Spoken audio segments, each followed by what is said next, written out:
যে কাশ্মীরের পেহেলগামে পাকিস্তানের মদতপুষ্ট উগ্রপন্থীদের দ্বারা নিরীহ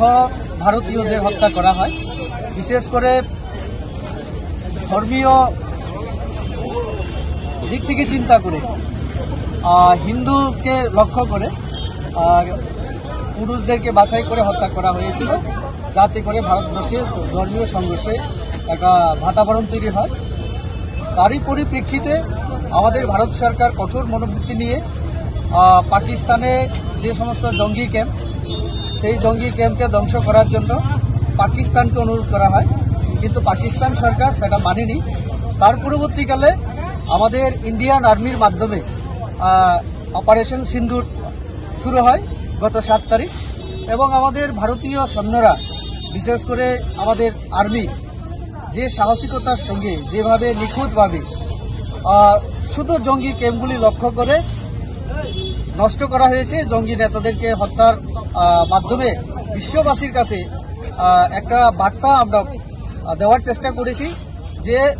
ইন্ডিয়া, ভারত সবসময় আমরা শান্তির পক্ষে, উন্নতির পক্ষে, কিন্তু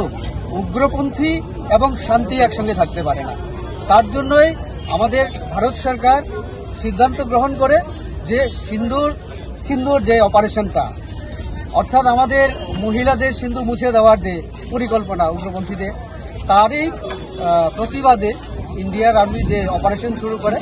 সেটা ভারত সরকার বলেছে আমাদের মাননীয় প্রধানমন্ত্রী ওনার নেতৃত্বে যে এই সিন্দুর অপারেশন এটা চলবে যতদিন না পর্যন্ত উগ্রপন্থী কার্যকলাপ কাশ্মীর সহ ভারতবর্ষে বন্ধ না হয়, এবং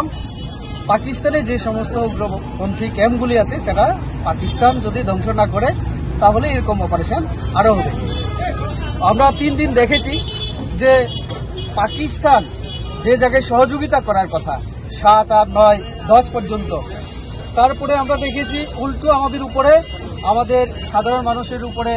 বসতি এলাকায় এবং আমাদের সৈন্যবাহিনী ক্যাম্পকে লক্ষ্য করে গোলাবর্ষণ করার চেষ্টা, ড্রোনের মাধ্যমে অ্যাটাক করার চেষ্টা, আমরা সেটাও প্রতিহত করেছি। এবং আমরা এটাও দেখিয়েছি যে আধুনিক যে ভারত, অর্থাৎ এখনকার যে ভারত, আমরা সব দিক থেকে সক্ষম। আমরা সামরিক বাহিনীর দিক থেকে হোক, কলা কৌশলের দিক থেকে হোক,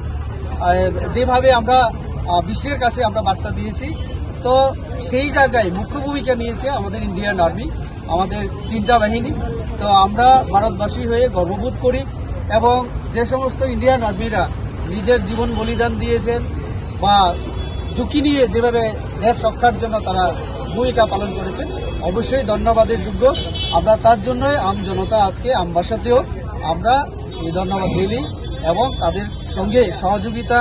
এবং সাথে থাকার বার্তা দিয়ে আমরা আজকে এই রেলি আমরা বের করেছি।